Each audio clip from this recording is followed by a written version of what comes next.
আসসালামু আলাইকুম everyone. Kaliachak family কিচেনে তোমাদের সবাইকে জানাই স্বাগত। আজকে আমি তোমাদের সঙ্গে শেয়ার করব বেতো শাকের রেসিপি। ভিডিওটা স্কিপ না করে লাস্ট অবধি দেখার জন্য অনুরোধ রইল। প্রথমে আমি 500 গ্রাম বেতো শাক নিয়ে বেছে নিয়েছি, আর আমি এই শাকগুলো মিহি করে রাফলি কুচিয়ে নিয়েছি। এবার শাকগুলো ভালো করে আমি ধুয়ে নেব। দেখো, আমি শাকগুলো ধুয়ে নিয়েছি আর একটা নেটের ঝুড়িতে রেখে জলটা আমি ঝরিয়ে নিয়েছি। এবার একটা কড়াইয়ে শাকগুলো দিয়ে দিলাম, আর দিয়ে দিলাম পেঁয়াজ কুচি, রসুনের কোয়া, কাঁচা লঙ্কা আর পরিমাণ মতো লবণ। এবার গ্যাসের ওভেনটা জ্বালিয়ে কড়াইটা বসিয়ে দিলাম আর সেদ্ধ করার জন্য ঢাকনা দিয়ে ঢেকে 10 মিনিট রেখে দিলাম। এদিকে একটা ফ্রাই প্যানে দিয়ে দিলাম পরিমাণ মতো সরিষার তেল আর শুকনো লঙ্কা, কুচিয়ে রাখা পেঁয়াজ আর কুচিয়ে রাখা রসুন। এবার আমি এগুলো লাল করে ভেজে নেব। এই বেতো শাকটা রান্না করতে খুব ইজি আর খেতেও কিন্তু খুব মজার হয়। একবার হলেও তোমরা বাড়িতে ট্রাই করবে। এই ফোড়নগুলো কিন্তু লাল হয়ে গেছে। এগুলো আমি প্রায় 3 মিনিটের মতো ভাজলাম। আর আমি এখানে দিয়ে দিলাম আগে থেকে কেটে রাখা বেগুন। এখানে আমি 500 গ্রাম বেতো শাকের জন্য দুটো ছোট সাইজের বেগুন নিয়েছি। তোমরা চাইলে বড় সাইজের বেগুন একটা নিতে পারো। এবার ওদিকে আমি কড়াই থেকে ঢাকনাটা খুলে নিলাম। আর হ্যাঁ বন্ধুরা, আমি একবার মাঝখানে শাকগুলো নাড়িয়ে নিয়েছিলাম। আবারও আমি ভালো করে নাড়িয়ে নিচ্ছি। দেখো কত সুন্দর শাকগুলো সেদ্ধ হয়ে গেছে। এবার আমি চুলো বন্ধ করে দিলাম।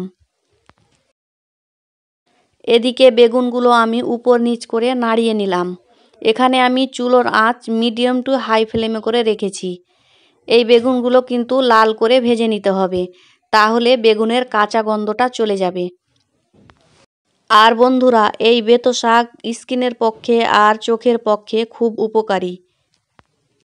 দেখো বন্ধুরা, তোমাদের সঙ্গে কথা বলতে বলতে কিন্তু আমার বেগুনগুলো ভাজা হয়ে গেল। এই পর্যায়ে আমি দিয়ে দিচ্ছি আমি যে শাকগুলো সেদ্ধ করে রেখেছি সেই শাকগুলো।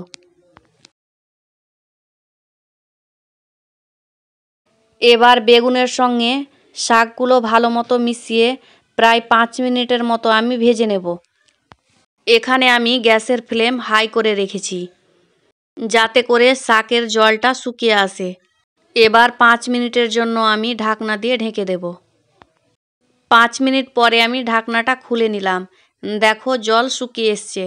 এবার আমি একটু নাড়িয়ে নিচ্ছি। এখানে আমি চুলোর আঁচটা হাই ফ্লেমে করে রেখেছি। এবার স্বাদ ব্যালেন্সের জন্য আমি দিয়ে দিলাম 1 চামচ চিনি। এবার চিনিটা ভালো মতো মিশিয়ে আমি আবারও 5 মিনিটের মতো ভেজে নেব। 5 মিনিট পরে দেখো ভালো মতো জল শুকিয়ে এসছে। আমার রান্না প্রায় শেষের দিকে। এবার গ্যাসের ওভেনটা বন্ধ করে আমি নামিয়ে নিলাম। এখন আমি একটা প্লেটে সার্ভ করে নিচ্ছি। আশা করি আমার এই বেতো শাকের রেসিপিটা তোমাদের ভালো লেগেছে। ভালো লেগে থাকলে লাইক, কমেন্ট অ্যান্ড শেয়ার করবে। আর আমার চ্যানেলে নতুন হয়ে থাকলে আমার চ্যানেলটা সাবস্ক্রাইব করবে। আল্লাহ হাফিজ।